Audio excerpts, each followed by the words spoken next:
Diabetes में heart attack होना लाजमी नहीं है, लेकिन एक आम इंसान की निस्बत हार्ट अटैक का ख़तरा 4 गुना तक बढ़ जाता है। गुड न्यूज़ ये है कि आप इस हार्ट अटैक को प्रिवेंट कर सकते हैं।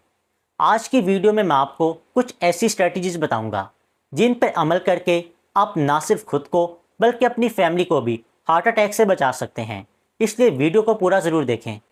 नंबर 1 है ब्लड शुगर का कंट्रोल। दोस्तों, सबसे पहले आपने अपना HbA1c करवाना है।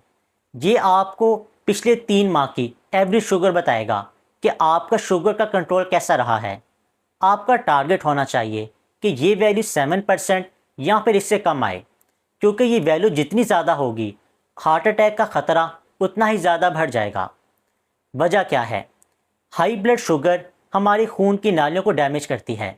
जितना ज़्यादा डैमेज होगा उतना ही ज़्यादा कोलेस्ट्रॉल वहाँ पे जमा होता रहेगा, और जितना ज़्यादा कोलेस्ट्रॉल जमा होगा उतनी ही ज़्यादा हमारी खून की नालियाँ तंग होती रहेंगी एंड ओवर द ईयर्स वो हार्ट अटैक में बदल जाएंगी। ये सारा प्रोसेस बिल्कुल पेनलेस होता है, पेशेंट को कुछ फील नहीं होगा, लेकिन उसके अंदर खून की नालियाँ तंग होती जाएंगी। नंबर 2 है हाई ब्लड प्रेशर का कंट्रोल। दोस्तों, आपका टारगेट होना चाहिए कि ब्लड प्रेशर 130/90 से ज़्यादा ना हो।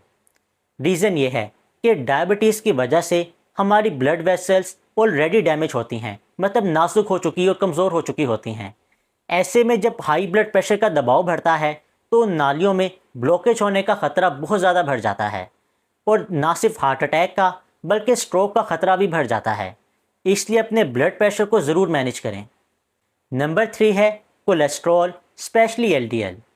LDL कोलेस्ट्रॉल की वो ख़ास टाइप है जो कि ब्लड वेसल्स के अंदर जमा होती है, ब्लॉकेज करती है और हार्ट अटैक की वजह बनती है।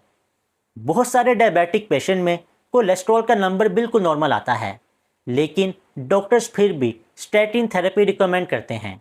इसकी वजह यह है कि स्टैटिन मज़ीद कोलेस्ट्रॉल बनने से रोकती है, और जो कोलेस्ट्रॉल ऑलरेडी आपकी ब्लड वेसल में जमा है उसको स्टेबल रखती है कि कहीं ये डिस्प्लेस होकर हार्ट अटैक की वजह ना बने। इसलिए अपने कोलेस्ट्रॉल का टेस्ट ज़रूर करवाएं। नंबर 4 है डाइटरी मॉडिफिकेशंस।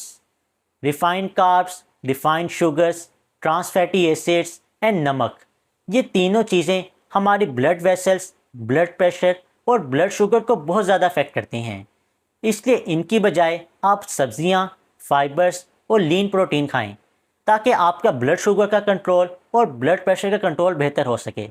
जितना ज़्यादा आप अपने रिस्क फैक्टर को कम करेंगे उतना ही ज़्यादा आप खुद को हार्ट अटैक से बचा सकते हैं। नंबर 5 है एक्सरसाइज।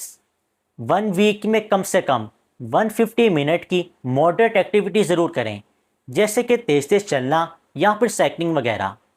एक्सरसाइज से आपकी पूरी बॉडी की ब्लड सर्कुलेशन बेहतर होती है, ब्लड शुगर का कंट्रोल और ब्लड प्रेशर का कंट्रोल भी बेहतर हो जाता है, आपका वेट एक नॉर्मल रेंज में रहता है। ये सारी चीज़ें मिलकर आपको एक हेल्दी लाइफ की तरफ लेकर आती हैं। एंड लास्ट पर है स्मोकिंग। स्मोकिंग एक बहुत बड़ा रिस्क फैक्टर है।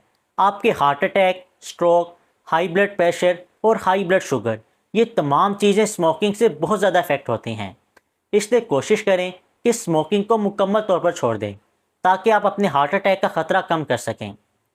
तो व्यूअर्स, ये थी वो 6 स्ट्रेटजीज़ जिन पे अमल करके आप हार्ट अटैक का रिस्क कम कर सकते हैं। उम्मीद है आपको आज की वीडियो पसंद आई होगी। आपकी कोई भी राय हो तो नीचे कमेंट में ज़रूर बताइएगा। वीडियो अच्छी लगी हो तो इसको लाइक और चैनल को सब्सक्राइब करें। अगली वीडियो तक के लिए अल्लाह हाफिज़।